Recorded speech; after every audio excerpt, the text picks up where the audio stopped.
ছাতার নিচে সুখে বাঁচে সংসার।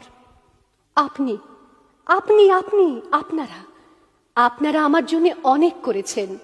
সাহিত্যে, কাব্যে, শাস্ত্রে, লোকাচারে আমাকে মা বলে পুজো করেছেন, প্রকৃতি বলে আদিক্ষেতা করেছেন। আবার শহরগঞ্জের কানাগলিতে ঠোঁটে রং মাখিয়ে কুপি হাতে দাঁড় করিয়েও দিয়েছেন। হ্যাঁ, আমি সেই মেয়ে। একদিন হয়তো অন্য কোনো একদিন আমার সমস্ত মিথ্যে পোশাক ছুঁড়ে ফেলে দিয়ে আমি হয়ে উঠব সেই অসামান্যা। খোলা চুল, মেঘের মতো ঢাকবে আমার খোলা পিঠ, দু চোখে জ্বলবে ভীষণ আগুন, কপাল ঠিকরে বেরুবে ভয়ঙ্কর তেজরশ্মি, হাতে ঝলসে উঠবে সেই খড়গ, দু পায়ের নুপুরে বেজে উঠবে রণদুন্দুভি, নৃশংস অট্টহাসিতে ভরে উঠবে আকাশ।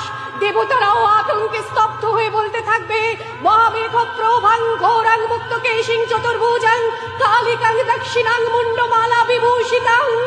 বিভৎস দাবানলের মতো আমি এগোতে থাকবো, আর আমার এগিয়ে যাবার পথের দুপাশে মূল্যহীন অসংখ্য দেহ ছটপট করতে থাকবে। সভ্যতার দেহ, প্রগতির দেহ, উন্নতির দেহ, সমাজের দেহ। হয়তো আমি সেই মেয়ে, হয়তোবা।